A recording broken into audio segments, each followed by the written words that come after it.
Going on, everyone? Draft-a-Palooza is back. A little delayed today. Some equipment issues that we're working on. I feel like those equipment issues are going to keep coming back. So if I disappear at some point, you'll know why. But we are back. We're Draft-a-Palooza all summer long. Best ball drafting. Underdog, DraftKings, whatever comes around. We're drafting on it. And it's an underdog day. It's Underdog Friday. Eliminator is the contest. But before we hit go, just be ready for it. We're going to start with the Eliminator. We'll see if we can do a second one today. Late start. But before we get in there, I want to talk a little bit about some adjustments to the rankings I've been making. I continue to adjust the rankings. I try to do it, pretty much every week with these shows, with these breakdowns, with news that's coming out. And the big news, I don't know if it's big news. All right. So minor news right now is just that, and let's look at it. I love looking at it against ADP, so I'll pull up the rankings here. But the kind of interesting news is that word out of San Francisco continues to be that Brandon Ayuk is a candidate to land on the PUP list to start the season. You're talking 4 games. Yeah, Najee got the eye patch. That's no big deal. But you're talking 4 games potentially missed for Ayuk. They say his recovery is doing well, so that's not like a major issue, but it's what I talked about earlier in the season. Remember when we first started drafting these, Ayuk would go ahead of Jennings and Pearsall, and now kind of Ayuk was falling back. Everybody's hearing the word, so Ayuk gets a major downgrade, especially for any kind of best ball format. There he is. What's up, Brian? Appreciate you, my man. Do some best ball drafts with us. Where have you been in the MLB streets kicking ass? Ray Zanni's here. What's up, my man? You know how it is. A little equipment issue. They ain't going to hold me back for too long. But actually, I really thought I wasn't going to be able to get the camera working. So I got to replace a cord. It's just hanging on by a string. And my backups are not working. It's crazy what's going on. I have backups. Not working out. But we'll see what happens there. So a couple of adjustments I've made. I don't want to jump into the draft just yet because I really want to talk about this and a couple little news items. So the primary one, Ayuk, downgrade. Not good for him. Not going to play. Possibly. Not good. We already talked about it. RJ Harvey moving down the depth chart potentially for the Broncos. Super, super risky pick. We're avoiding him. I want to kind of talk about, actually, why don't we make this one about, and so, yeah, he moved down a little bit for me. I've just been moving these rankings around. Bucky moving up, Chase Brown moving up massively, Garrett Wilson's up. I want to talk a little bit about a couple things. I have some other thoughts, really in terms of the major drop-off this season in all of these drafts. We'll get into that in this draft. So, let's get into it. And I want to talk about the drop-off spot, the spot where talent falls quickly. Okay, where, you talk about tiers in your draft. I believe the first massive tier drop is going to happen right in the early to middle part of round 3. And when I say a tear drop, I mean after round 3, you really get a major leveling down of the talent that you're getting on. You really right around that Terry McLaurin pick. Is Terry McLaurin that great? Is he that much better than somebody going 2 rounds later? Probably not. So I'm going to, let's make that the theme of today's draft. I'm going to talk about where we're hitting the spots where the next 20 players, all kind of the same. 30 players even. All the same. So here we go. We're doing the Eliminator. Reminder how the Eliminator works. It is my favorite. Let me just go back to it again. Make sure it works. Here we go. Yeah, we're in the Eliminator, 20 second per pick. Fast draft. Confirm. We are in the Eliminator, guys. If you want to join me. Oh, it is mostly full already. So 2 spots left. Hopefully a couple of you guys will get in there with me. 10, 20 second clock on the Eliminator. Now, again, reminder, we're back to Underdog this week, where PPR is not full. It is half PPR. Ooh, merch link in the description. You want to get some merch. That's what's up. So it's half PPR format. Running backs are king in this format. All of that good stuff. So let's see here. deal with the banners here. Get rid of that. Get this going on the screen. A little sharp app action. And we're about to go live here with this draft. It looks like, wow, it's still waiting for the last spot. So no whinging from the crowd. You guys had plenty of time to grab the last spot if you want it. So I'm going to get into it. Actually, this one, I'll show a little bit more of the main board because I really want to talk about the drop-off in the draft. And it does happen right around the area where you start to think about taking those QBs, right in that area. Okay, we get a major drop and in talent. And by that, I mean, you get a whole bunch of players. There's Ray. You got in there. Let's see who's here with us. We got Ray. Razor in here. Mutt. Yeah, what's up, Mutt? There he is. Straight from the firehouse, Mutt. Twins going crazy. He don't care. And let's see who else is in here. Where's Soups? No Soups? Well, that's on me. Okay. Well, we got a few of you guys in here with us, so that is cool. Good stuff. So again, a little bit of the theme of this one, we're going to talk about where the teardrops are happening. And let's see, I started it with pick 110, so I will be firmly in round 3 in the zone of I don't know what to do here, right? Sometimes it drops to that point where I think Wyoming Dad, Y Dad 37, you in here? Are you in here with us? That name looks familiar as well. But, oh, you got the Polak. Didn't work out, man. You got to get on the Polak. You got to get on the there's Jahmyr Gibbs for Ray, second pick overall. Actually, let me show it with the draft board. The draft board is king here. It's so much better.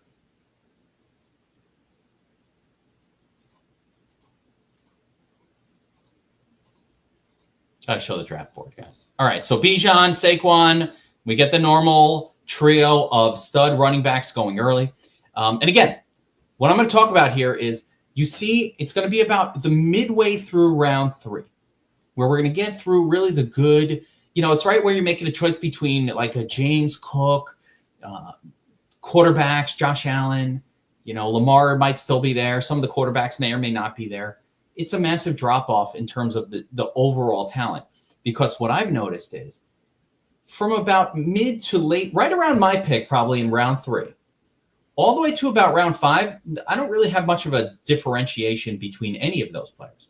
They're all about the same, which is weird, right? It makes it kind of weird, but that is what the draft looks like this year. So what you're trying to do is, I think the players that you get before those guys go are effectively what I would call super elite players. And I think the goal this year has to be to get as many of those super elite guys on your team as you can. Now that sounds really simple. Oh, of course, you want to get a lot of good players. I don't know. Thanks for the strategy, Kev. But it is what it is. That's kind of like, that's just what happens in the draft. If I scroll down to that zone on the draft board, via ADP, that you get to that area where I'll give you some of the names. Tyreek Hill, not that excited about it. Breece Hall, not that excited about him. Marvin Harrison, okay. Terry McLaurin, meh. James Cook, Mike Evans, You're in this whole zone of mid. So I think navigating that part of the draft is going to be key to getting some of those picks right.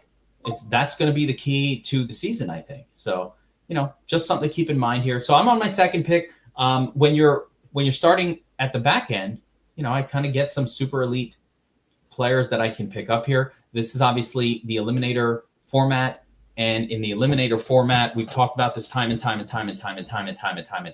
again. There is no time to wait for running backs to emerge after an injury. There's no time to wait for any of that shit.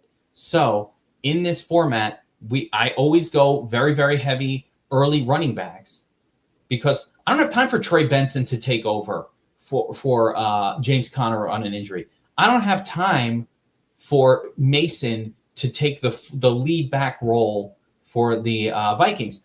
I need to get past week 1, right? Half the field is gone. Week 2, We're down to 25% of the field. There's no time to wait. In this format, you have to come out of the gate strong, which is why I think it's totally fine in this format, again, to go over extreme on early running backs, make sure we get 3 of them that are starting for us on our team. Even wasting a pick on a stud QB early, I don't think is the worst move in the world. Get me, I don't think it's not needed, but like if you do it, it's not the worst thing. Get me that 30-pointer, get me through the week. Josh Allen, carry me through the week. Just a little critique on screen here. Tyreek Hill at 2.9 is crazy. In this format, it's extra crazy. I don't get it. Now, maybe the fact that Tyreek Hill is moving up the this draft board and the ADP pick means, hey, maybe there's some news out. I got to listen. I want to hear. I'm going to listen to what we could find out from the beat writers. I haven't seen any rumors on Tyreek Hill yet. We'll see. So we got Josh Allen going at the end of round 2. That's an early pick. Chase Brown now going to 12, pick 24 consistently. Again, note that when we started doing these rankings, I had Chase Brown at 21 overall. His ADP is 28. So I've been very high on Chase Brown all offseason. There goes Rashee Rice. And like I said, we're about to come up on my pick, and you're going to see that the stud players are really, they're thinning out quick. And then we get to what I don't consider players that are all that studly. Josh Jacobs 3-4 is spectacular. Great, right? Another stud running back. That person did it right.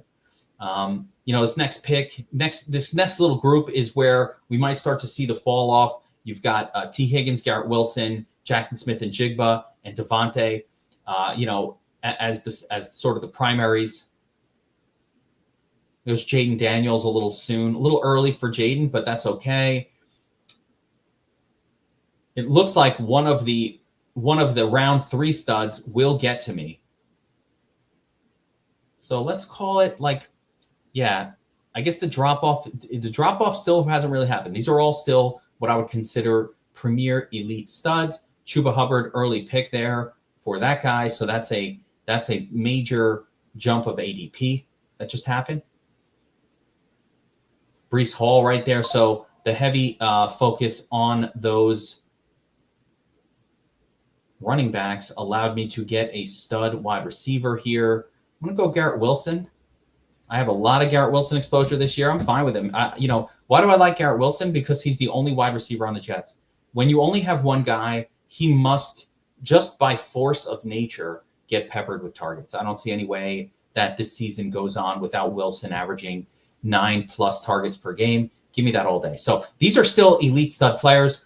George Kittle there, I don't really consider him that, but that's an early pick on Kittle. I don't like it, what just went. But, yeah, Bryce, I don't know about Breece, Mr. Grapefruit. I don't know about Breece Hall. I think he's fine where you're getting him. Is he a stud? I don't know. Again, I think that's an early pick on Kamara. I'm also seeing a really interesting run on running backs and sort of a weird run on running backs where some names are getting taken that I really wouldn't have expected. They are going to gift me Devontae Adams. I get even Jackson Smith and Jigba still on the clock, on the board. So I might go JSN. I might go Devontae here. So I only started with 2 running backs, but hey, oh my God, Ridley, this draft is going crazy. This is Ridley up to pick 38. I love Ridley. Pick 38, huh? Let's go JSN here, I guess. I mean, I kind of love Devontae. Also, let me look at my rankings. What have I done? Devontae, JSN. So I have Devontae right after Jackson Smith and Jigba. Look, I have both of them ahead of Josh Jacobs, which is crazy. Yeah, Ridley. I like Ridley this year. Don't get me wrong. I love Ridley this year. I think he's going to have a big year, but he's been a bargain. A guy we're getting in round 6, I don't want to take him around 4. That gives up on the whole bargain nature of what he is. So there goes Terry McLaurin at a more appropriate spot, 46. But we're here now. This is, you give me Devontae Adams. That's the next sort of super stud. And no one's taken him yet. But we're in the sort of talent drop-off zone right about now. Okay, we get into that second level of players. 4.9, 410. So right in the middle of, we're really in round 4. These guys are still pretty good. You got Det McMillan still on the board. Joe Mixon, I don't like here. Joe Mixon's another one of those guys for me. I've been reducing my ranking on him. Joe Mixon, I think, benefited last year from a lot of injuries to the wide receivers on Houston, and they just ran the shit out of the ball. If you remember, C.J. Stroud just didn't throw for much. It was just a down year for the passing game, and Mixon benefited. They have a little bit more competition there. He's another year older. I don't know. Not a Mixon guy. Yeah, it was one guy who got Jacobs and Adams. Let's see. I mean, I got lucky too in the sense that I got JSN where I did.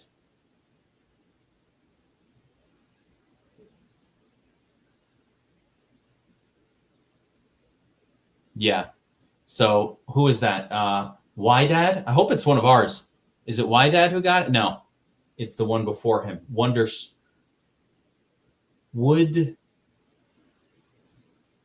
Island. Woodstryland. I don't know. But yes, that guy definitely got some fallers. Definitely some weird picks here. Waddle going much higher than he normally does as well. That's kind of weird. Pickens, love him. There goes Connor. I was about to take Connor, so that just screwed up my my Connor desire. Yeah, they're gone. QB can get a stud. No, they're gone. So we're going to go with a running back here. And I think I'm going to go Swift here above Trev Henderson. So already we're in the secondary zone. This is beyond the studs. And what I was saying at the beginning is I don't really differentiate that much, for example, between Terry McLaurin, for example, and George Pickens. Kind of the same thing. I don't have much of a differentiation between Tet McMillan and Cortland Sutton, who went around before him, for example. Or even so, once you get to really past round 3, this whole and of course there were some droppers here that were just unusual, like the Devontae Adams JSN thing. But for the most part, these players for me are all kind of in the same basket of about the same. So that's a little bit of what I wanted to kind of go over. Let's see here. All right, say Flowers goes. Again, look at running backs. Don't like them. Wide receivers. Don't like. Tight ends. Don't like. QBs. Don't like. All right, we're going to go back to wide receiver. And I guess we'll just take our shot. I don't really want to do that. Smith. Yeah. Take our shot with Smith. I don't love it. But, yeah, that's what I'm saying. We're in the I don't feel good about the pick zone. And whoever I'm taking here, I don't really feel that great about. There goes Pacheco. So a lot of jumping of ADPs here.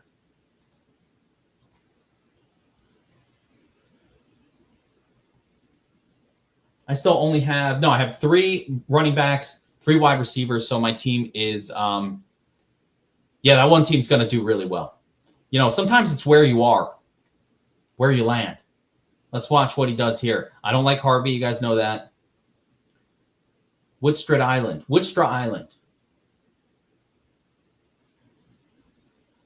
Olave. Meh. Definitely don't like that. So Ray goes with Pollard. You know what? I do have another. You know what? I'll mention now that it's past some turns. I don't know if it'll land to me, but there is a player who has been rising up my draft board. A running back that at first, early in the season, I really didn't like, but I'm starting to come around on him, especially in best ball. Let me see if I can find, here we go. Judkins.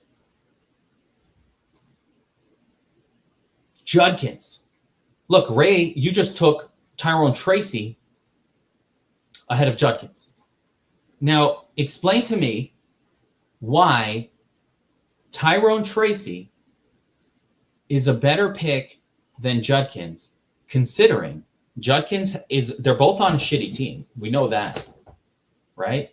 But the difference is Judkins is probably going to get the full 3-down role. He was a beast in college. And there's a possibility. We saw players in the running back position for the Browns have good games. We've seen it last year, the year before, even this iteration of the team. But the biggest thing for me on the Browns is I started to think about Cleveland is there's this idea that Cleveland just stinks, right? There's this idea that, there we go, Judkins, got him. Bam. Cleveland stinks. Fine. They do stink. I get it. Agree. I agree. Judkins, Cleveland sucks. Okay. Okay. But what if they don't suck? What if Flacco comes in and they play competent football? What if they don't completely stink? Okay, that's fair. And Ray, you got a good there's a good point. So I'll allow that. I think that is that's a good enough reasoning for that play. Fine. Eliminator, rookie, might take a minute. That's enough reason. I'm down. That's kind of why I didn't want to take Hunter on that pick, and I just panic picked Devontae Smith. So, we're on the clock. Ooh, and you left me Pearsall. Oh, you done fucked up. You don't want to give me Pearsall, because you give me Pearsall, I'm going to take him. Again, what I say at the outset, Ayuk, probably out the first 4 weeks. In this particular draft, Juwan Jennings moved up like multiple rounds from where he normally goes. Fine by me. Okay, cool. And I get Pearsall at a bargain, so I'll take it. Now I'm starting to really like my draft. We've got 4 stud running backs, Genty, Irving, Swift, Judkins. That's right, Judkins is a stud.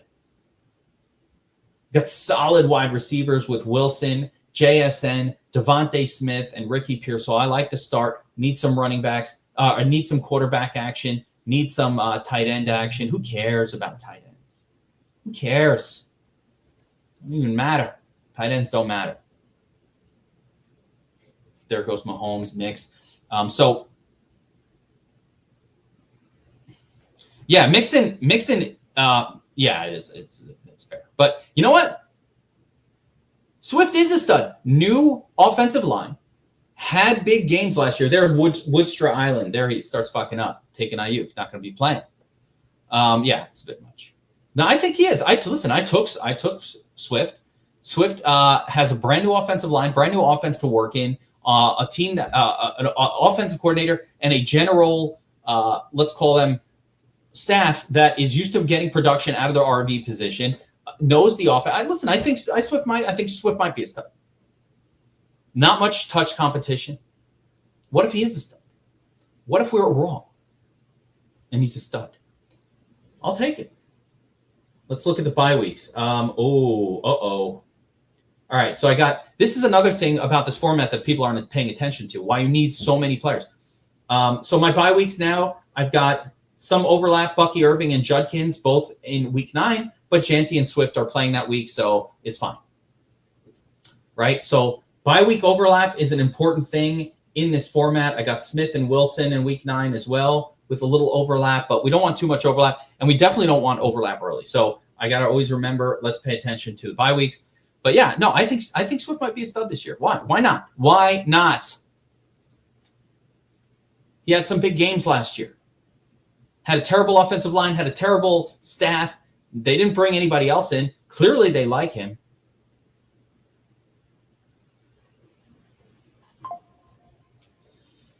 Let's go with Dak, the passing maniac.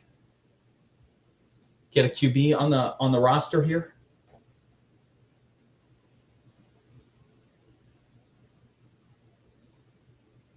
Really, Tattoo? Really? Yeah, I say stud. Got Garrett Wilson, JSN, a couple stud wide receivers, and then it goes down from there. Can't get all studs.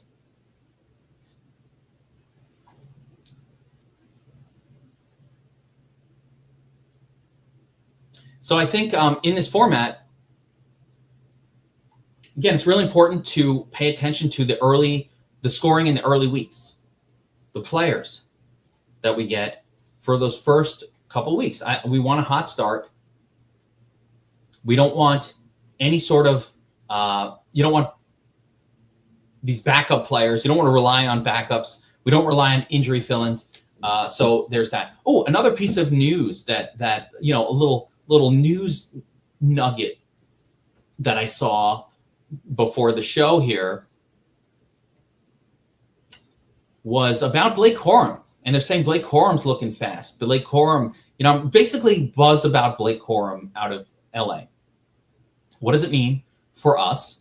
Very little, other than that the more of that kind of buzz we hear, the more we can start to maybe feel confident that Corum is a true sort of, let's call him might be a premier handcuff for Kyren Williams, right? Kyren Williams' history of getting hurt. Kyren Williams has gotten hurt a little bit most of his years. Also, we've got a Rams team with a coach that has a history of, leaning heavy on a running back and then just abandoning them the second he feels like it.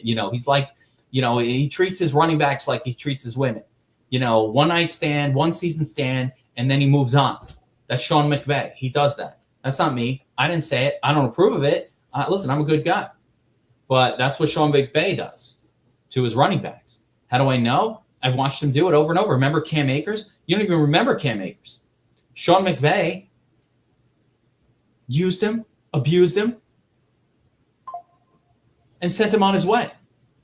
Left him a broken woman. Broken. Could never be the same after that. I show the merch store. Maybe I will. Put the link in the chat, Tattoo. Put the link in the chat. You want to get some of that merch? Yeah, Ray Davis for Mud.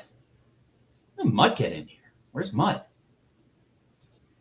All right, so we have 4 running backs, 4 wide receivers, and a tight end, and a quarterback. So I'm looking through the remaining tight ends. It's nothing great.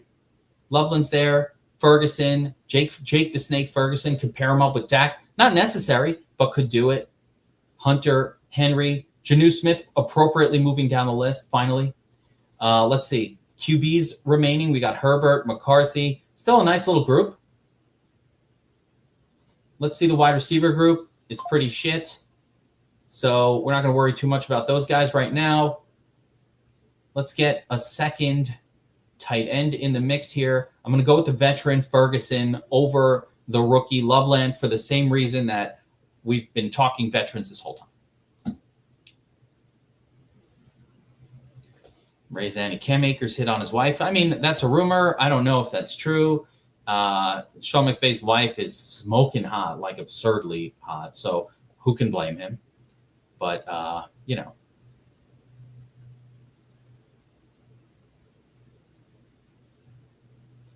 Team 7? Did you say they've got wait a minute. Let me fix up this draft board here. Sorry, guys. I got to scroll. But wait, I'm on the clock in a minute. You say Team 7 got all those wide receivers? Yeah, he's done. That's not going to work. So we got a dead team in here, which is cool. Let's see if there's any other dead teams that show up. I'm on the clock, so let's take our pick, and then we'll take a look at that and see. Again, do I love these wide receivers? No. I need early firepower in this league. I'm going to go with T-Law.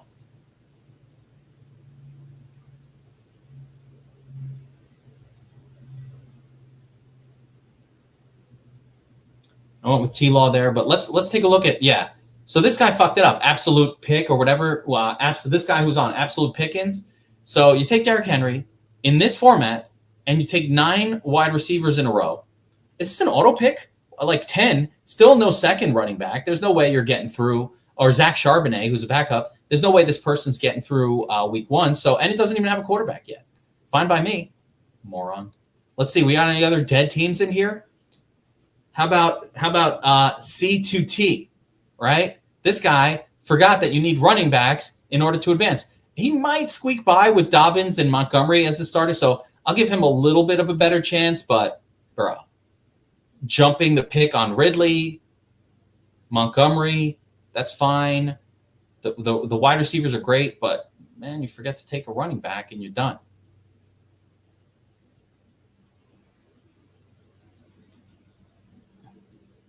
Let's see who else. No, these are fine. These are fine. Mutt, what are you doing? Mutt, what are you doing, bro? Taylor, Brian Robinson Jr., and a bunch of turds. All right. Here's another one. Wydad. I thought he was starting off strong, but R.J. Harvey, Caleb Johnson, Najee Harris, these are not good running backs. These guys will have a hard time advancing to the second week. Another one with Woodstra, even though he got some bargains, really good bargains with Jacobs and Devontae. Aaron Jones there. All right, I think it can get by with that trio. Wait, am I on the clock yet? Look up. Let's see here. Bijan, Omarion, just 2 for Bohica, just 2 running backs, and then the third guy, not until very late. I don't like that. Razor's with me. Razor bought into the theme. That's correct. And then another one. This is going to be an easy one to get through, guys. I actually think, mark it down. My general feeling right now is this will be on the easier side to advance.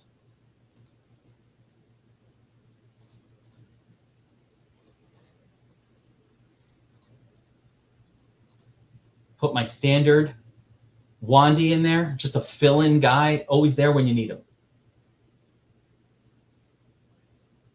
Week 14 bye, fine, no worries. Dude, do not buy GME. That is bad financial advice. Don't buy GameStop. I don't think these guys are trolling. I think they're just doing their best. You know what I mean? Like, they're not trolling, unless you think I'm trolling. I might be trolling, if that's what you mean. But I don't think these guys are trolling. I just think they're not doing it well. They should hang out.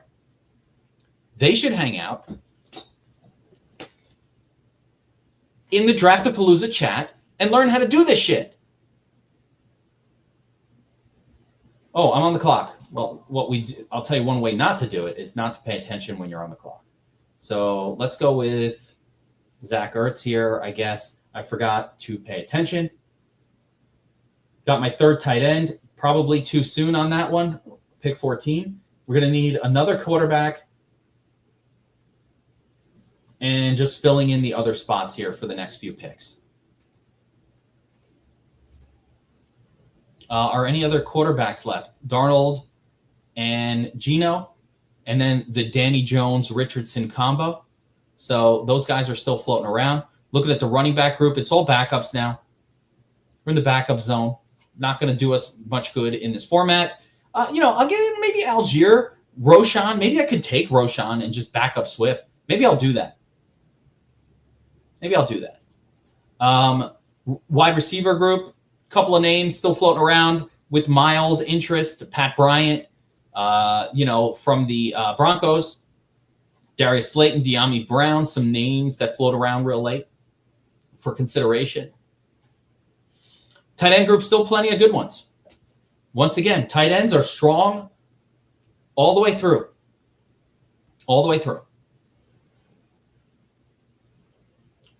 This is round 14. We got 15, 16, 17, 18. So 4 picks left.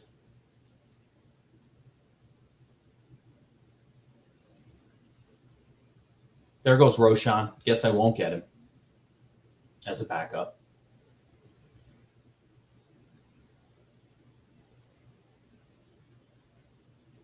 Yeah, right. I need to learn how to do that, Tattoo. It's funny that you say the link is in the description, by the way, as if I know how to get to the description of the video from where I am in the studio. Not able to.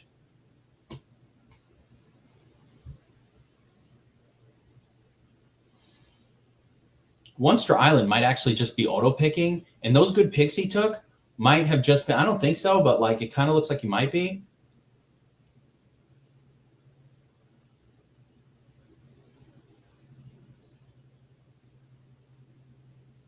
All right, I'll look at it, Ray.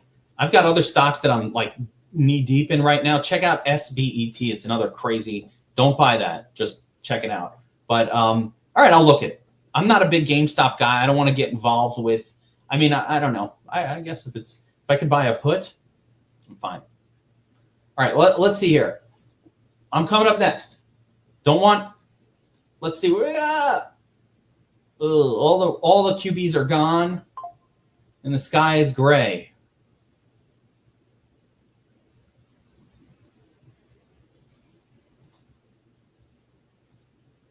Oh, man. All right. Fuck it. Dimes. I'm in. Running back group pretty soft at this point. There's not much going on here. I can, late here in this format, again, at this point, yeah, we could start to take players that might step up for us later in the season. We're still trying to win. Once we get past the first few weeks, we're still here trying to win a tournament, right? We're trying to get to the very end and win that shit. So, give me those names that can step up later. Of course, having a bunch of donkeys in this draft with us will help us get out of week 1, which is great. But that doesn't get us to week 17 and all the monies, right? And as we all know, the difference between 10th place and 10%, top 10%, the difference between a top 10% finish and a top 1% finish in DFS is not that much monetarily. It is a lot in terms of how good you needed to build a team in order to get there. But it's not that much monetarily, meaning a top 10% finish, this is a $10 contest, probably gets us $25 back. A top 1%, I don't know, 50, 60. It's not that much. It's until you get within that 1%, until we're top 10, top 100, top 10, that's when you start seeing the cash in this kind of contest. So think about how it works. 200, 100,000, or I think it's, how many people in this contest? I think there's 200,000, down to 100, down to 50, down to 25 by week 4, down to 12, down to 6, down to 3, 7, 8, 9, 5, 6, 7, 3K, 1,500, 750, 350. Ooh, now we're in the hundreds. Week 11, 350 only. 350 down to, 175. Okay. That's how it goes. The drop-off is fast and furious.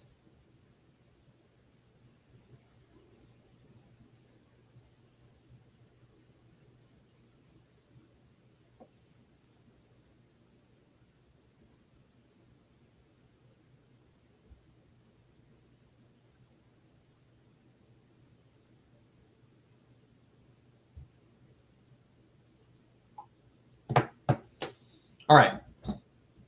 Waller. Love Waller. I think Waller's going to smash. I think everybody thinks Waller's a donkey pick, and I think Waller's going to do just fine. If he comes back and he's himself, or some version of himself that's not too bad, we're going to absolutely smash. All right, we're in round 17, 2 picks left. All the monies on the line here.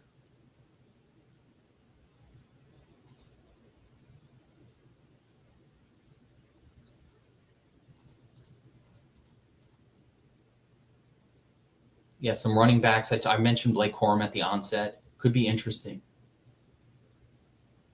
I mentioned Marshawn Lloyd is a real backup, a true backup. Could be interesting.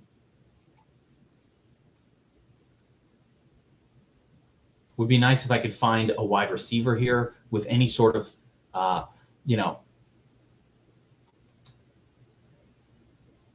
anything in the tank for a wide receiver here would be good.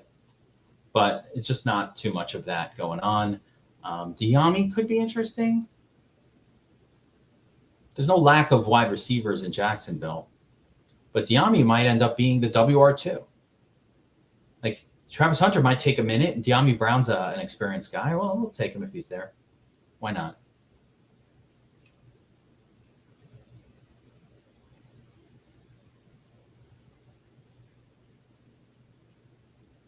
We got a Draft-a-Palooza tee in their tattoo.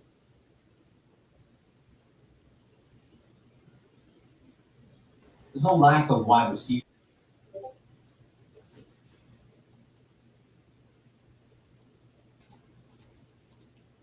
Those who don't know, Tattoo is actually in the StreamYard right now with me. It's freaking me out a little bit. All right, last pick. Probably take another tight end here. Let's see the wide receiver group: Lockett, Thornton. We can get Blake Corum. You know what? Let's do Blake Corum. Based on my rant at the beginning about Sean McVay, we'll just close it out with Forum. Balake.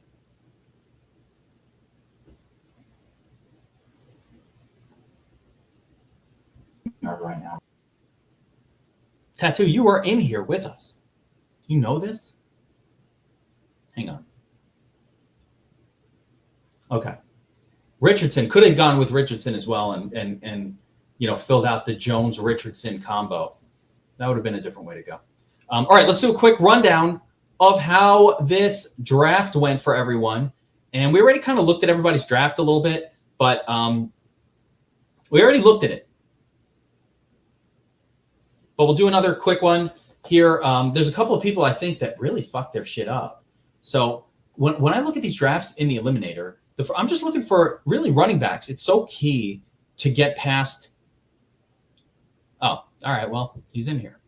Okay, so it's really key to when we're dealing with the Eliminator to get off to a fast start. And I believe that the only way to do it is having a strong group of running backs going for you early.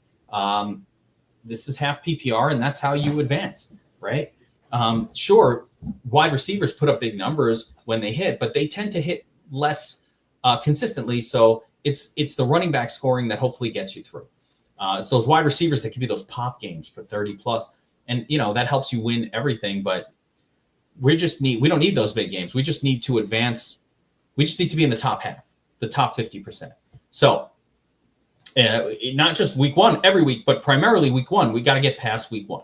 And that is the first goal here. So we look around, and I already see some real troubling drafts from some of these people.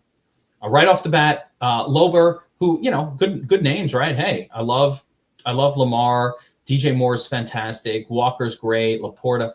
Godwin, a little concerning, might not start right away.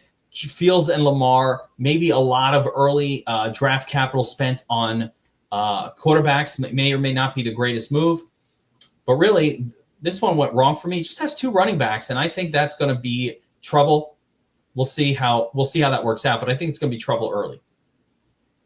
Ray, nice job. Gibbs, Williams, Mixon, Pollard, Tracy. This is 5 technical starting running backs. That's how you do it, right? Burrow and Josh Allen, the old double stud quarterback thing.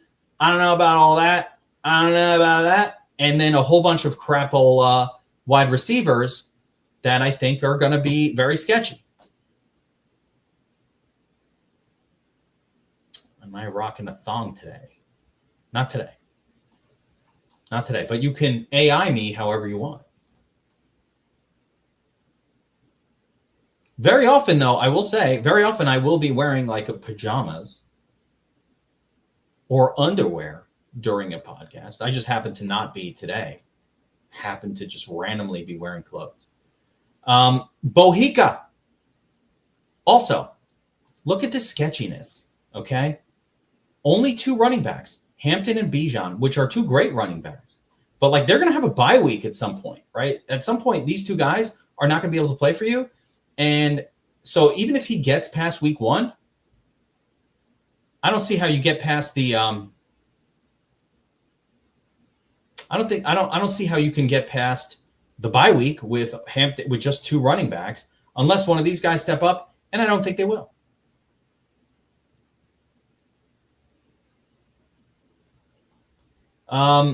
So Bohica, sketchy at best. Good. Not in the chat. Don't care. Woodstrode Island. This guy was the guy who got, kind of fell Jacobs like Devontae Adams around 4. It's crazy. But Tyreek Hill jumping him there, stupid, right? I like the wide receivers. 3-pack. I think this will be okay. He made up for it. Actually got really lucky. This might be a good one. Purdy, yeah, the QBs are fine.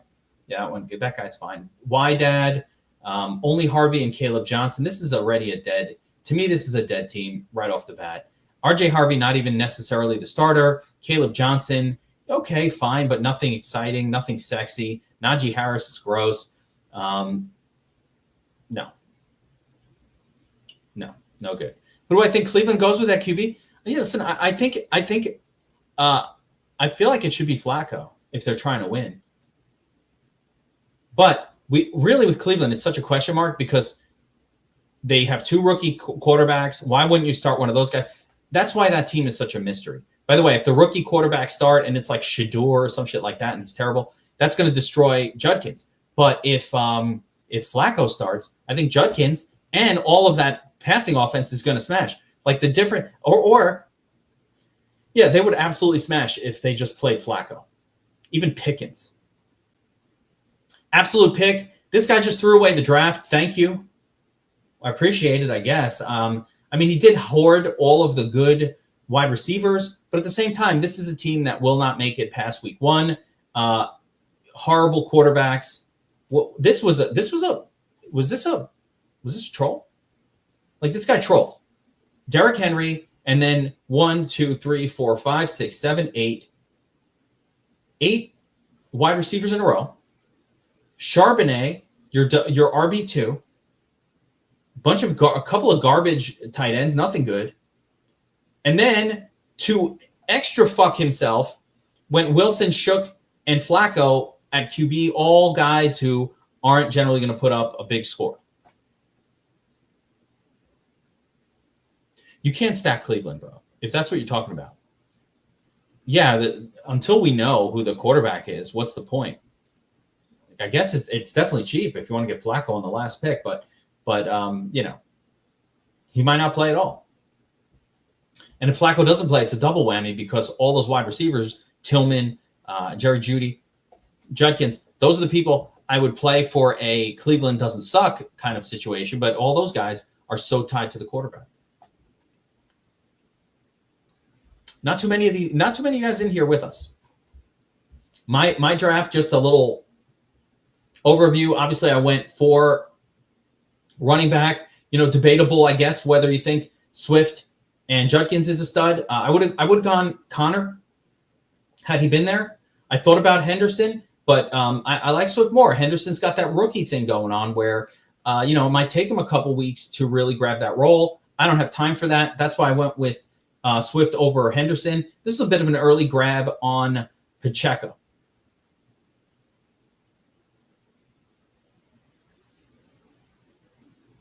Got a bunch of stud wide receivers. Wilson, JSN. I'm happy. Ricky Pearsall, you leaving for me in round 8. I love that. Got my quarterbacks in and a whole pile of tight ends. So one more dead lineup, though. I did want to mention this guy, C-Tree, also fucked up this draft really badly.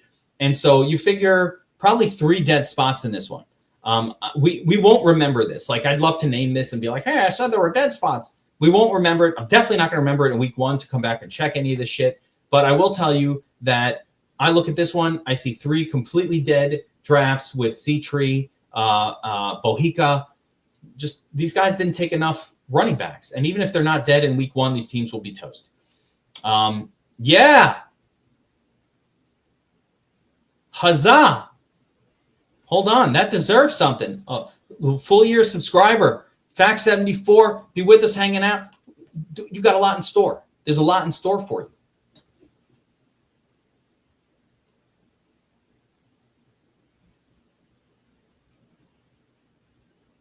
Hold on. What do I get for this? This one's for you, Fact74. Signed up for the year. Boner alert. Let's go. 12 months of DFS Army action. You're in the chat. Make sure to join the Discord. Fact74, you'll fit right in. We're all old. Get in the Discord. Important part of what we do is the Discord. I mean, that's just where all the action is. So that's where you want to be. Get in that Discord. All right. So little note about like what's going on with DFS Army. We're going to go back to the lobby here.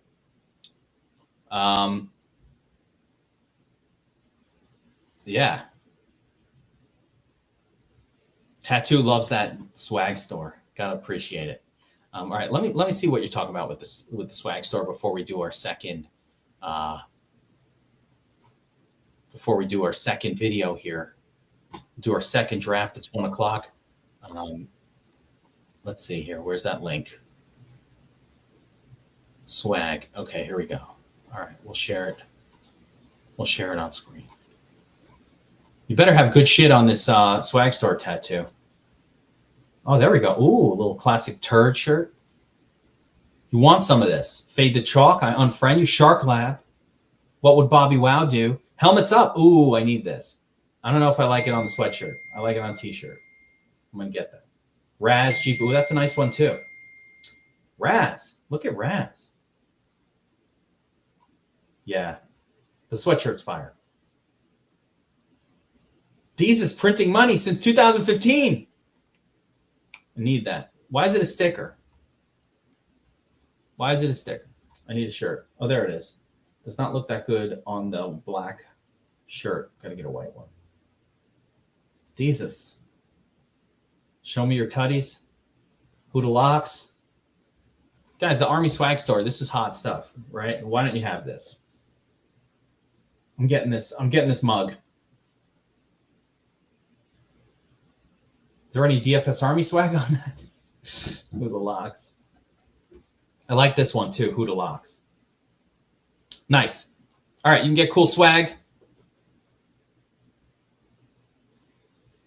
Facts. But before I get into the next draft, and we're going to pick which one we want to do, one of the things we do in DFS Army really in August, so we're in mid-July, in a few weeks we're going to start back testing, where we go and relive the entirety of the 2024, maybe even earlier, but at the very minimum, a full season of DFS.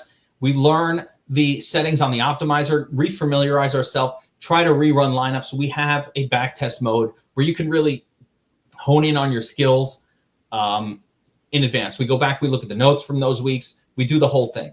And we try to figure out the best settings to attack using the domination station optimizer, best optimizer in the game, the most customizable optimizer in the game. You combine that, again, with our projection system. I'm putting our projection system up against any other in the business.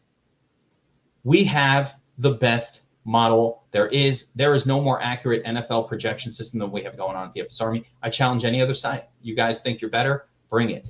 Bring it. Give me an accuracy challenge. Bring what we've done unmatched. It's why we have our members destroying MLB right now, leveling up everybody else is marketing. They're doing all this other shit. We're just working on our numbers all the time and our tools. Rod, I'm going to stick with underdog here. We did the DraftKings just takes longer, and we did a few the other day. But let's see here. I know that there's a new one out. Let's go to NFL only. I believe that there was a new puppy or something. I was hoping for a new Superflex.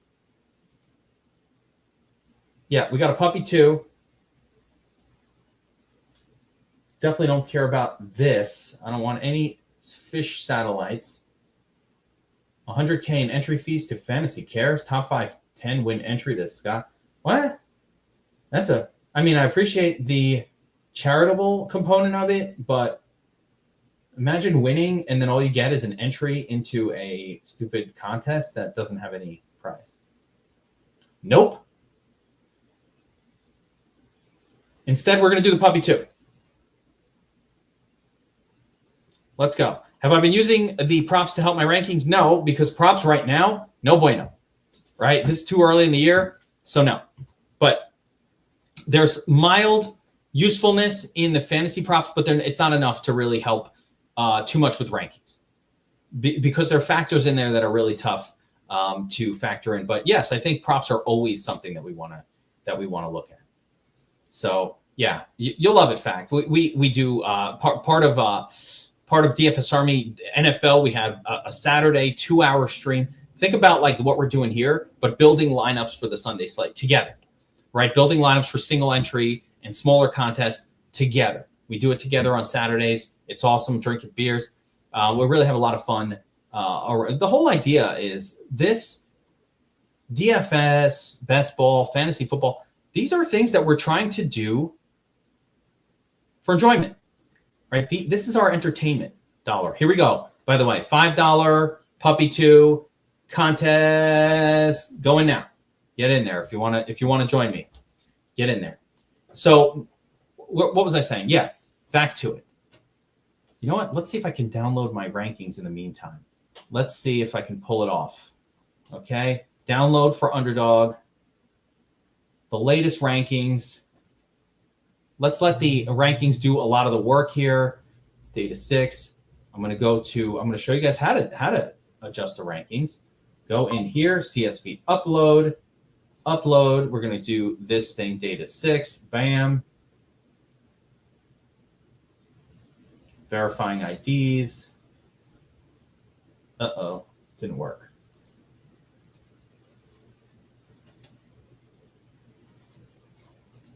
Oh, well.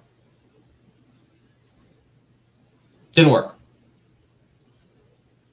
Hopefully you used it after I readjusted my rankings, which was happening last night at like midnight, 1 a.m. I'm not going to say my mind was enhanced by something at 1 a.m., but the vape was vaporizing very aggressively. Late night. All right, so we got pick 3. We're in the B. John spot. We'll see if that works out that way. Chase goes first. Justin Jefferson has moved up to number 2 on the overall rankings. That is surprising. I feel like people are getting cute. Dropping Saquon down. To me, that's just being cute. Too cute. Like, okay, Bijan number 2, fine. But you're going to move Jefferson ahead of him. Okay. You really feel like that? There's Fangul. So let's see who's in here with us. C2T is in here with us, which means that he was in the last draft that we just did. I'm assuming that you, sir, are in this chat. If you're in here and you done fucked up that previous draft, so let's get you in there. Let us know who you are, and we're gonna help your game out. If you're in here in this draft with us, kind of hiding in the background, C2T. If you're in there, but just hiding, embarrassed from that last disaster where you forgot to take running backs, don't worry about that. That's okay. You're not the first person who fucked up a draft. But now that you're in here, you're in the right place. We're going to make you better at this. Maybe. Not definitely. Notice, though, isn't it fascinating how differently this draft goes compared to the Eliminator? Because of what I said in the Eliminator, every week, half the field gone. It's important to get off to a strong start. You got to get those running backs early. You got to have a strong team out the gate. In this format, yes, we need 2 things, right? So in this format, the puppy, the classic underdog format, make the playoffs, everything resets, and a 3-week one-off week where you've got to get through the week. In this format, having late breaking studs is an important component. Having Trey Benson when he takes over, having Mason and he takes over as the starter, that's how you win in this format. Having Kyron Williams that year where he came out of nowhere and went nuts, late pick. Having someone like Charbonnet, where after Kenny Walker gets hurt, Charbonnet steps up and smashes. Those are the things that work in the puppy that aren't how it works for the Eliminator. In the puppy as well, the other difference here between this and the other contests we're doing is correlation matters. The only thing that's going to get you through the week is having a monster week, right? So correlation becomes a very important factor in this contest. QB, matching up a QB with, somebody that they go with is really, really important. So I'm going to take Chase Brown. He's one of my faves this season. We're going to go that way. Are you guys okay with me showing? So once again, I'll come back to it. There's 2 ways to show these on screen for you guys. One is to show my screen here. I bet there's a way to show it all. But the other one is to show the draft board. For the most part, you guys have told me that it's more visually interesting to see the draft board. Wondering if that's still the case. So again, secondary consideration as we start taking Tyreek Hill, that's early for him. Again, okay. As we start to, these players start going off the board here, is my next consider. I just took Garrett Wilson in the last one. I feel like I'm mirroring this last draft that I just did. But you know what? This is a different contest. You can go Devontae here. Nah. So this is a spot, obviously, this being the Eliminator, you don't want to kind of go in with a bunch of shitty crap. You need stud wide receivers as well, not just stud running backs. Again, we're not just trying to get past week 1 here. This is a longer kind of sprint concept. There's Fangul, Pollock, taking Devontae. Listen, this is one of my drafts. You know, Devontae's going to go early just because in my rankings, I've been talking him up. I'm brainwashing you guys on Devontae. I'm brainwashing you. Like, just play Devontae. I'm brainwash everybody.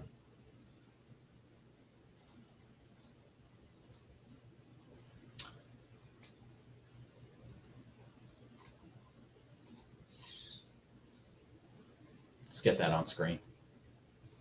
Get the draft board up so everybody can see it. Switch to that.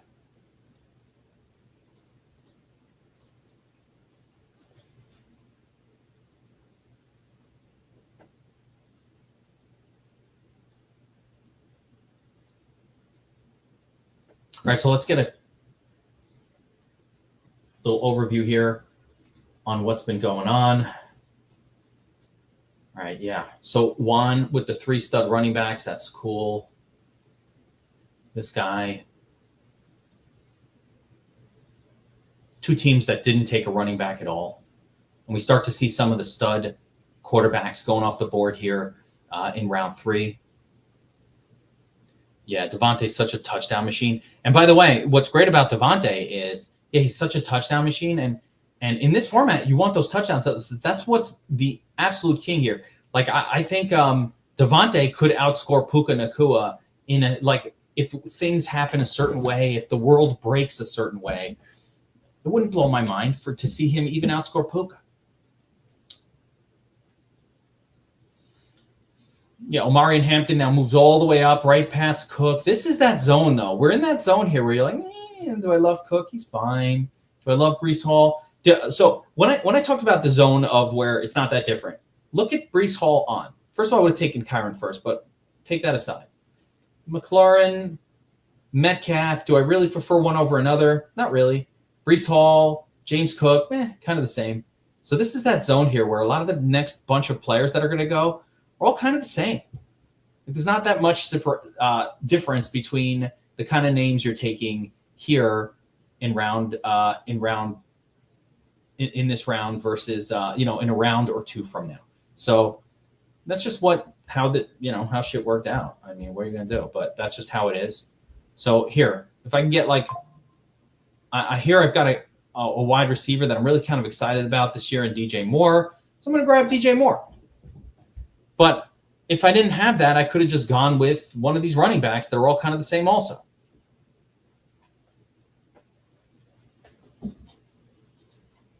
Is there that big of a difference between Jamal Williams, Pickens, the wide receiver group that's available here, all kind of the same?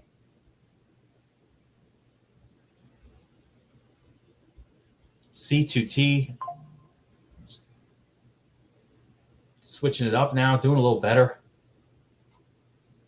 It's funny because this is how his last draft should have gone.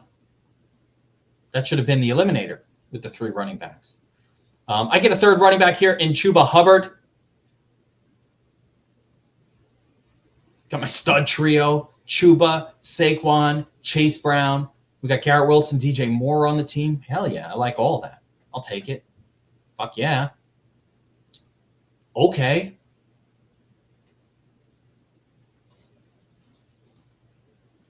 For the rest of it, though, I think we should go and try to, now that we have 3 starting running backs and only 2 wide receivers, no quarterback, no tight end, at this point going forward, I think what I'm going to try to do is, beef up the other spots. And then at running back, try to pluck some of the names later that we think have that chance to elevate. and become starters and become studs. The Masons, the Masons, the Trey Bensons. These guys, I have a ton of exposure to those guys, and we'll see. But the ones who can step up. There goes Jawan Jennings, end of round 5.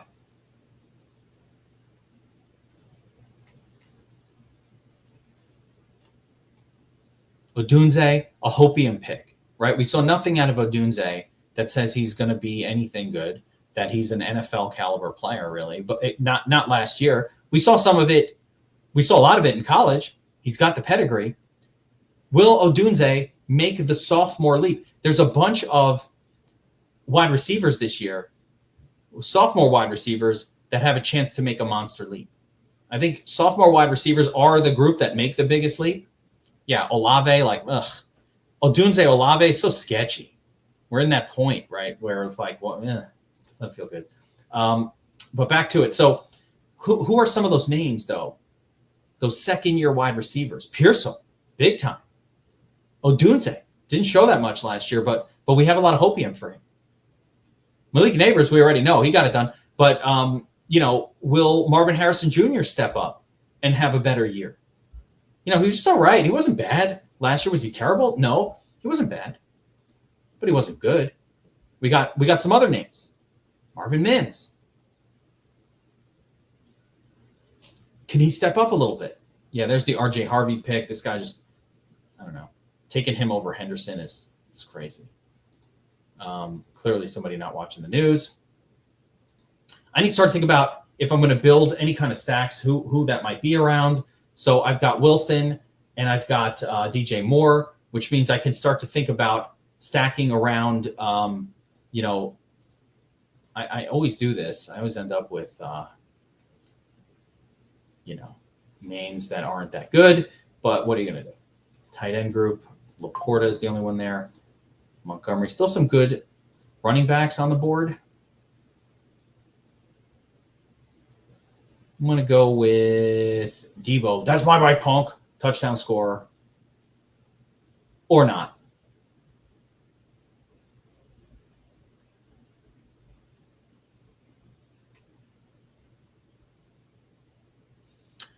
DR the Professor. Dr. One the Professor almost might be trolling. Let's see. Oh, no. Here we go. We start to get some running backs now. Cleaned it up with the double tap at RB. If he does it. Let's see. If I'm him, I'm grabbing Pacheco with that next spot and just, okay, fine. Yeah, nope. Mahomes. Unstacked? No, at least it's stacked. Jacoby Myers.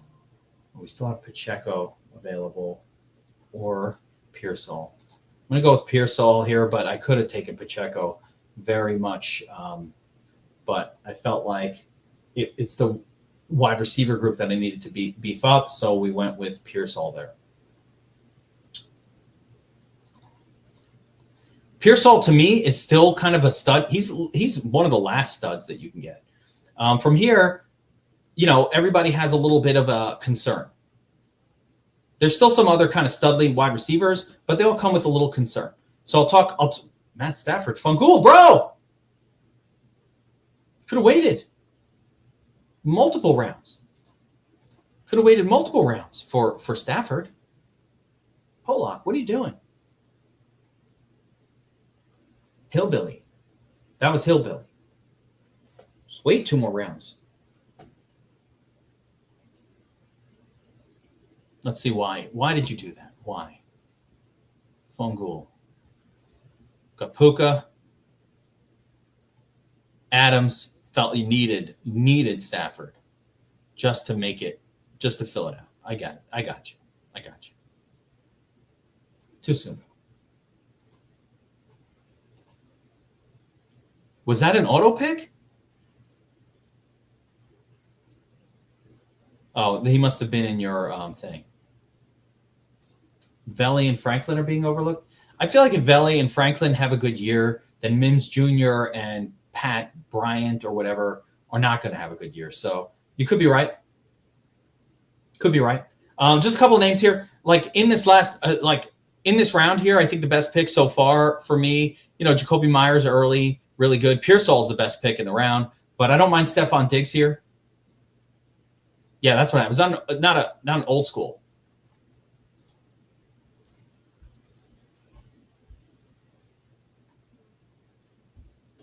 Not an old school style stack.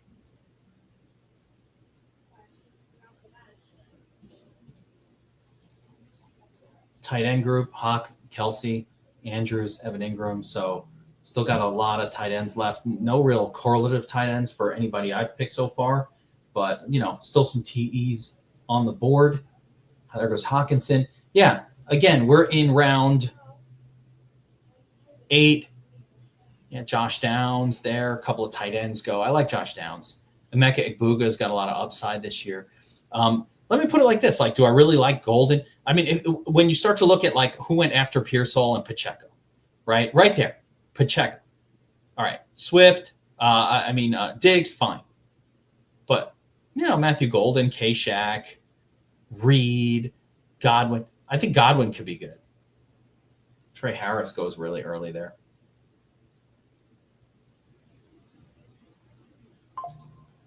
Yeah, I'm going to take Kelsey here.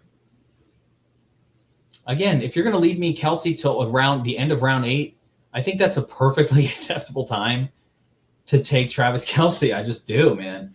You're going to leave him that late. I think that's a time for it, especially with rumors coming out that Kelsey is in good shape. They're saying Kelsey is in some of the best shape of his career. Is it true? Is it not? I don't know. But that's what they're saying.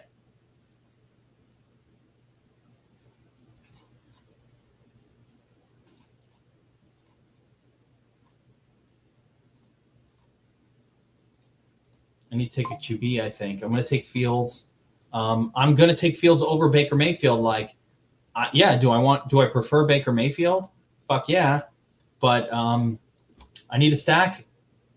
I don't really see in this format how you win with Baker Mayfield if he's not heavily stacked. Meaning that once we get to the playoffs, my assumption would be that if Baker Mayfield is getting you there and having that monster game, then I'm going to be facing someone who's got Baker Mayfield, but in a stack with Godwin or whatever in a stack. And so it's going to fuck me up to have him against that person unstacked. So might as well just not do that.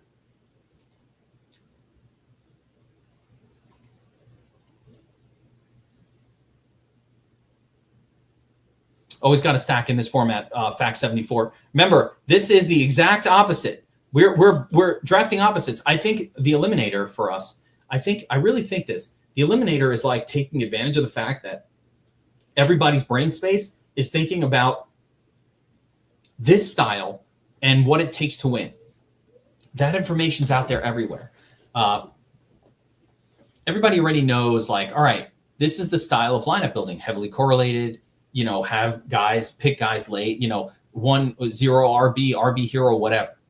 But in this format, it's pretty well understood that you want to stack and have heavily correlated lineups in order to have a chance, because when you get to the playoffs, it's not just about getting to the playoffs. Ray Zanny's in here. He'll tell you. You need a bunch of lineups in the playoffs, and they have to be correlated, and you need to luck into the right mix, right? So if I'm going to take Baker, and if Baker has that week where if Baker has that week where he goes bananas, well, Mike Evans or Emeka Egbuka or somebody tied to Baker is going to go bananas too. And you're going to be going up against that team, and they're going to beat you. They're going to advance beyond you. So no point in that.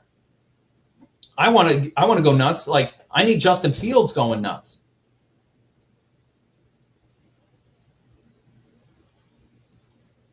Yeah, Ivan, the only reason you're doing that, though, Ivan, and I get it, it's because you almost can't get off of the habit. You're just I need something to correlate. It's almost habitual. But there's no clear reason why that's a good thing to do. I don't know how else to put it. It's not clear that approach of loading up on these various stacks in the Eliminator, to me, I don't think it's helping you. So I don't think it's hurting you.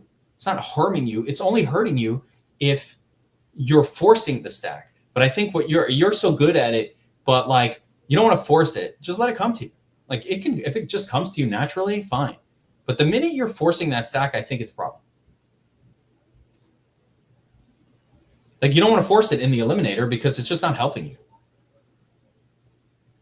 So why force it? Why push the issue? Tajay Spears, want to mention, Tajay Spears had a really strong run at the end of last year. He's one of those names. Like you want to win in this format, you've got to catch the Tajay Spears breakout before it happens.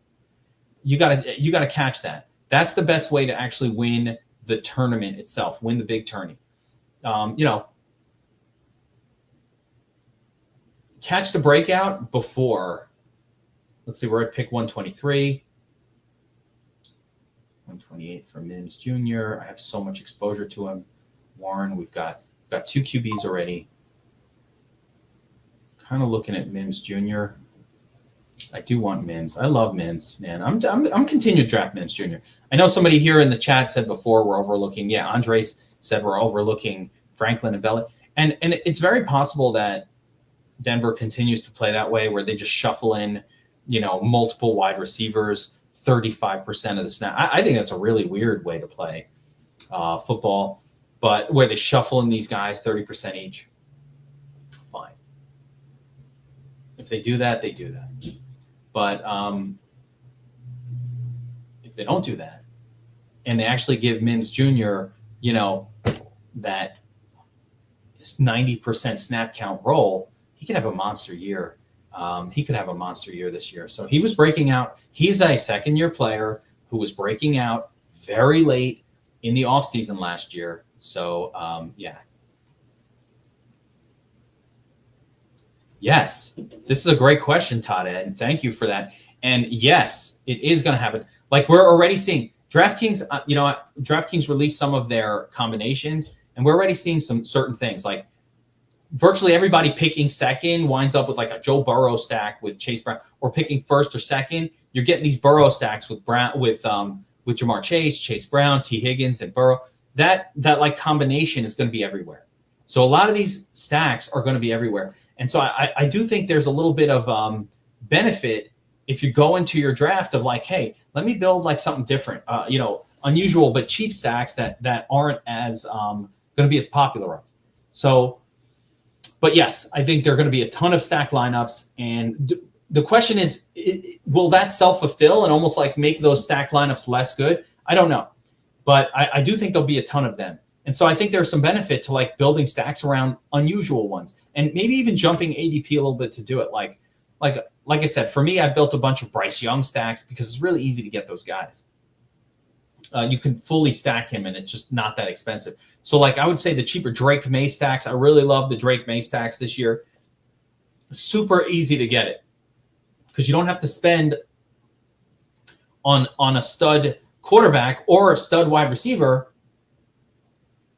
to complete the stack. So that's why I like those. Oh, Tillman, Fungul, man. It's like somebody's in here who just has my brain in it. We only have one tight end so far.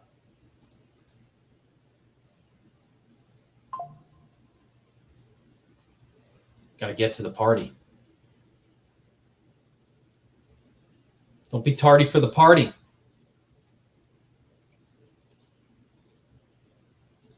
So we've got, I've got two quarterbacks at this point, 3 running backs only. We got a pile of wide receivers and only 1 tight end. So we're going to strengthen up our wide receiver, not our wide receiver. We're going to strengthen up our tight end group a little bit. We're going to strengthen up our running back group, and I need one more QB as well at some point.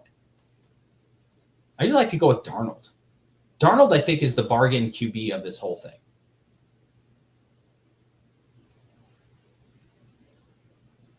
See who's available. Tight end, Goddard, likely Fergie. I like Fergie a lot. Ferguson's being overlooked because, Dak was so hurt last year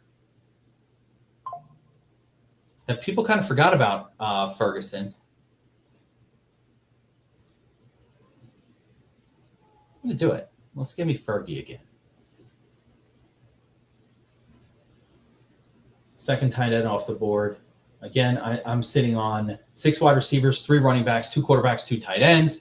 So we're going to be looking to beef up that running back group and position here in the next few picks as well.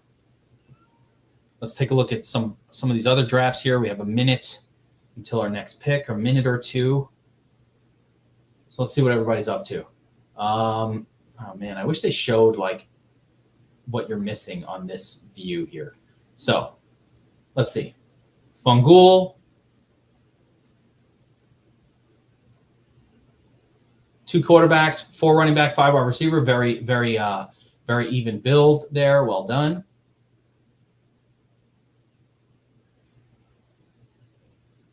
Who else is in here with us? Juan, are you out there?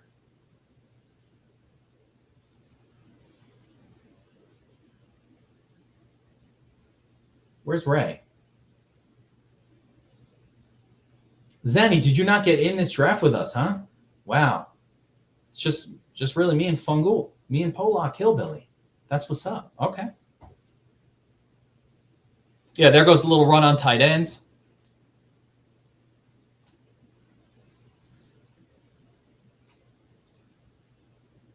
V8 performance is the nuts. Okay. All right. There you go.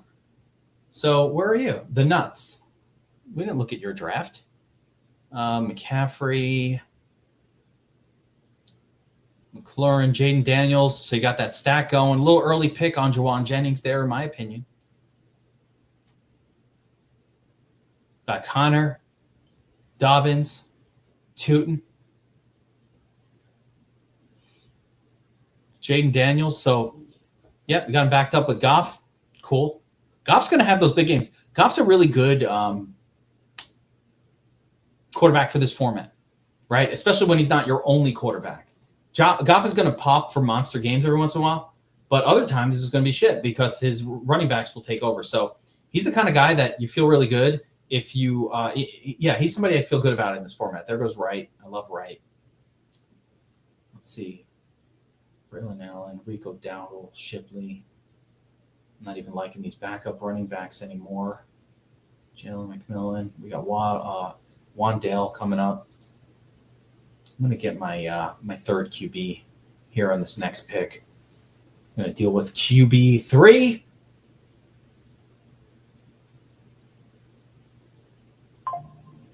Yeah, Samwise. Let's just do it. I think people are really not high enough on. To me, Darnold is probably the best value quarterback in the entire draft. Every single time. Oh, Geek, wow. He's one of the last ones. Of course there's a value. But I actually don't think he should be one of the last picks. C2T is definitely in here. Wandy, taking Wandy early, has to be in.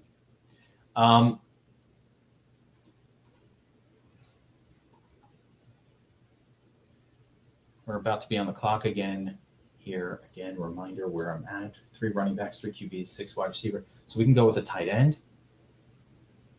I'm going to get a stacked tight end here.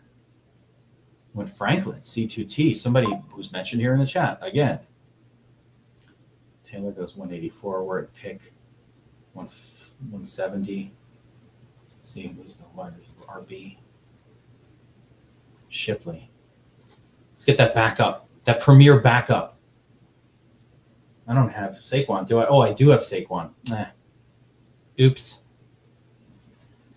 I don't really like handcuffing in this format, so, oops, I did it. Why not handcuffing? I've said it a bunch of times here, guys, but primarily because somebody else is going to have Shipley that didn't waste, if Barkley gets hurt, somebody else will have Shipley without Barkley, right? And that team will have a significant advantage. So you might as well just take the handcuffs when they're not on the same team, like, for other people, not your own handcuffs. So I just fucked that one up. We got our 3 QBs, 4 running backs, 6 wide receivers.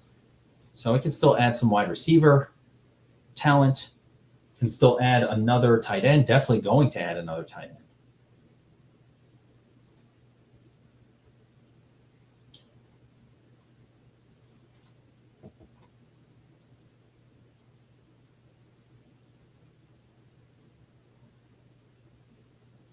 I do you. What's your best finish in any best ball? Have you won one of these contests? Underdog, I feel so much luck. Well, Todd N, first of all, in here with us is Ray Zanny, won $200K in this contest, the puppy, last year. So you can win it for sure.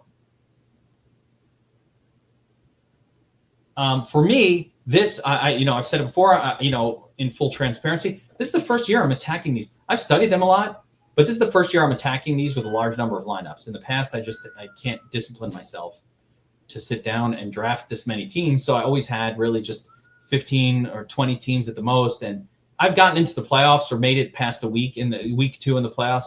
That's the furthest I've personally gone so far in any of these contests. I've gotten past week 1 of the playoffs. That's the best I've done. But I've never really done a lot of lineups. So hopefully this year will be different. This is the most lineups I will have done by far. I mean, we're only in July. Oh, Seth Green, you fuck. Auto drafting prick.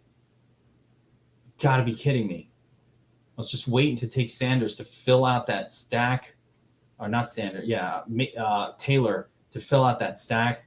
And this guy, clearly, Seth Green, actor from the show, Family Guy, in here fucking me. Dr. Evil's son, Seth Green, fucking me. Who remembers that Seth Green was Dr. Evil's son in the Austin Powers movies? Oh, totally forgot about that. I didn't forget about it. It's like a repository of knowledge nuggets. It's actually almost good. It's interesting that they fill fast. Like I said, we're all drafting really early right now, so it's kind of interesting. I'm not sure if it's better, like the DraftKings style, where those same contests will go up until the start. So there's going to be all this information available for people on DraftKings that people on Underdog, that people who were drafting early in the season didn't know. Oh, whoa. Something happened with the board.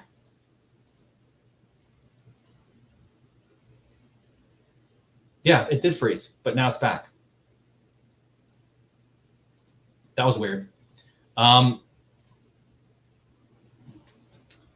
still have another player or two that I like, still floating around.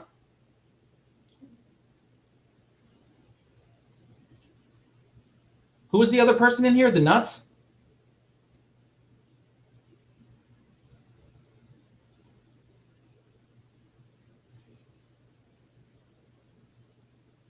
I don't know how you get to be roommates with. Is your buddy a female? Was that a man? First of all, Mila Kunis is one of the hottest chicks, period, alive. Like she is. She doesn't get listed. I don't know if people speak about Mila Kunis as like one of the hottest chicks, but she's one of the hottest chicks. For me, she's one of the hottest looks-wise. And what I love about Mila, and I know you guys are like, she's old now, is she's a little older. She still looks great. And women who get into their 40s and they still look amazing, oh my God. You know who looks smoking hot? It's so random, but Bethany Frankel.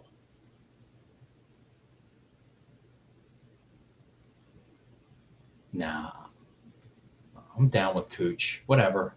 Ashton Kutcher, that guy's it's fine. Listen, you take his sloppy seconds all day.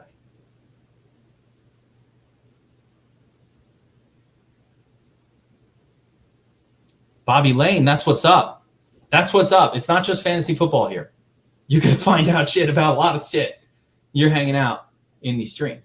We got a lot going on. But like, you ever see what's her name? J-Lo?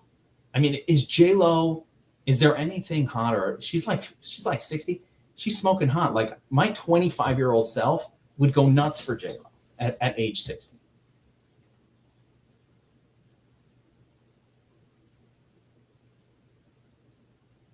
Some other hot older women. Hispanic lady who the actress, married a billionaire. trying to remember what movie she's in. You guys know. Selma Hayek. Oh, incredible. Yeah, how do you have a person? How is a person the roommate of Kunis? How do you get that?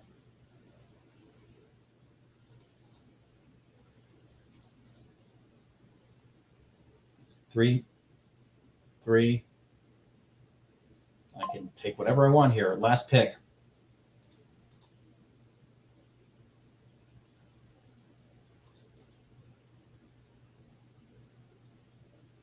Whatever. Oh, Jared Goff's chick is really hot too. And so is Matt Stafford's.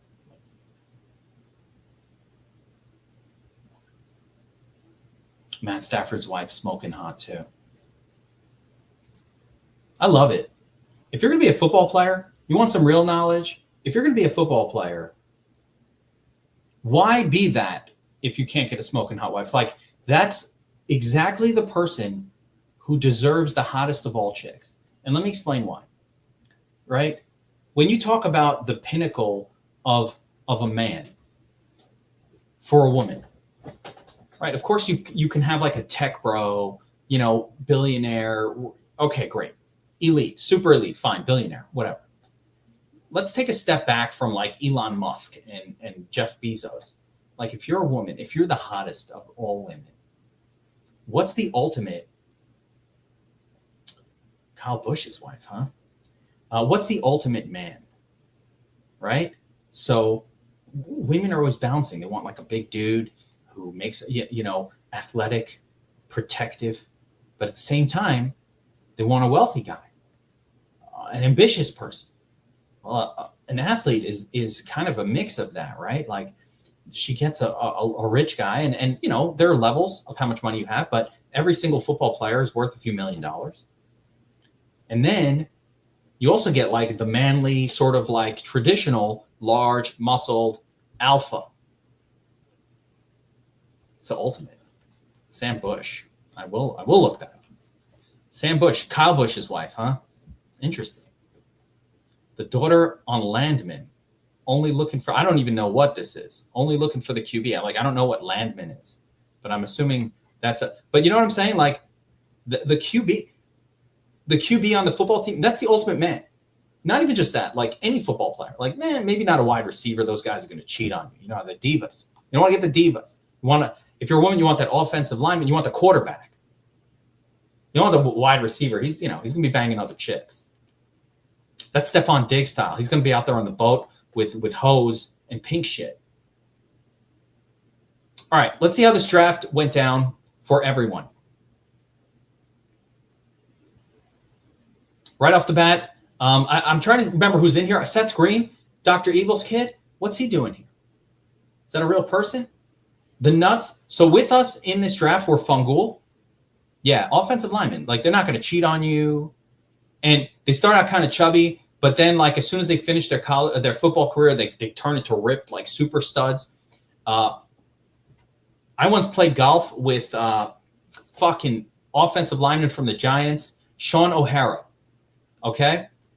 Now, if you guys remember Sean O'Hara, he was like a chubby guy, round-faced offensive lineman, 320-pound guard. Well, this was 2 years after he finished playing football, and this guy was ripped like a fucking. He looked like a Michelangelo. I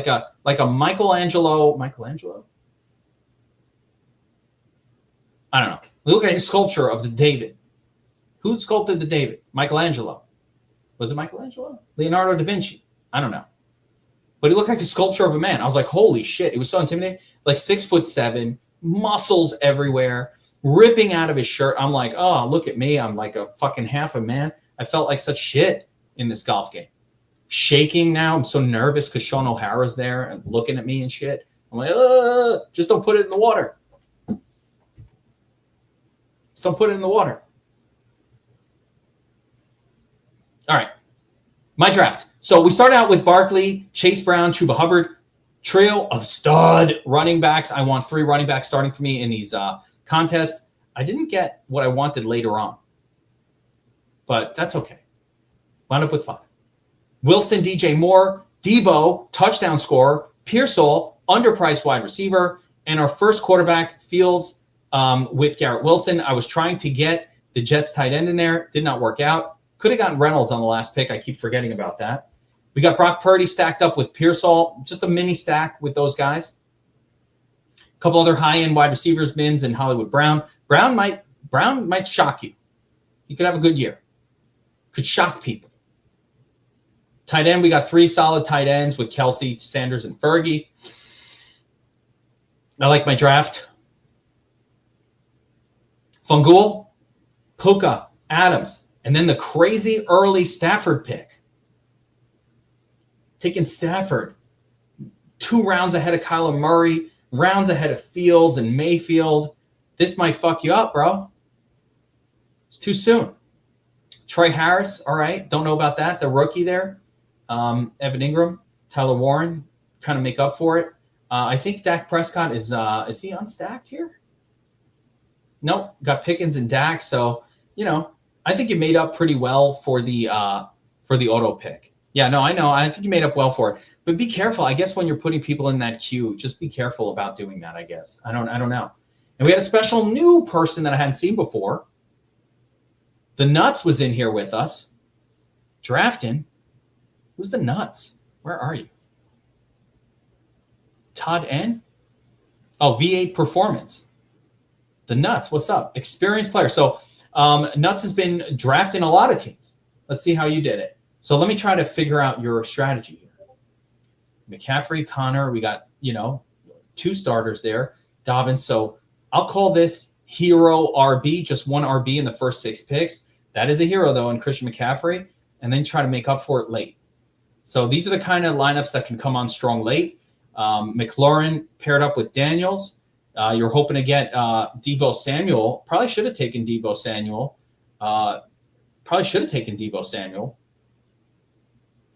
But you know what? Actually, the spot just didn't work out. Not at 58, and he was already gone. Actually, you could have gotten him instead of Connor, but then, you didn't have the running back. So I would have, if I could switch this one up, I might have taken at 58 James Conner, and then Debo at 63, given up on Juwan Jennings. That's how I would have done it. Stephon, you got enough stud power there anyway, but you could have strengthened that Jaden Daniels stack a little bit. That's the only possible change that I could think of. Everything else looks really good here. Goff there didn't waste a lot of picks on quarterbacks once you already had one. This is clearly you are somebody that has drafted before. You know what you're doing. Tootin, Algier, basically high-end backups that will elevate to starters if they get in the game. Get a bunch of tight ends late, Devon Vele, just because we talked about him during the draft. So, yeah, good stuff. Good drafts, everyone. I think it's pretty good. Everybody's getting really good at this. Draft-a-Palooza going on all summer long. Guys, this is the last day for the July 4 promo that we have going on at DFS Army. Fact 74 did it. You're getting 25% off the full season subscription for NFL. So it takes it down from, I think it's $299 normally. Takes it down $30, $60, $90, $210 for the whole season. If you break that down by month, that's like $15, $10 a month. It's like $5 a month for it. It's like a 1 or 2 Starbucks coffees per month. You get 12 months of DFS Army, NFL. It doesn't just cover NFL. It also covers XFL, CFL, Best Ball, preseason football. We crushed preseason football last year. Domination Station Optimizer for all of it. Arena football, Canadian football, whatever Fling wants to do, because Fling does all those crazy sports for us. Preseason, really good here as well. So I recommend it because that's going to be the best deal you have. If you're going to join DFS Army for the NFL season anyway, you might as well just do the full season now.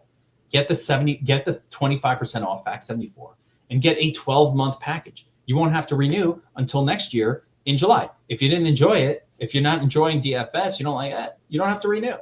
But at least you get it for $210. It's like nothing. By the way, when I say it's like nothing, go sign up for every other site, any other site that has an optimizer, projection system, anything like ours. They're charging $89 a month. Roto Grinders, also Stochastic, whatever it is, or more. A lot of them charging more just for NFL. So it's like 2 months worth of those other sites. Literally, These other guys, like some of the sites are charging $129 a month just for NFL, or $200.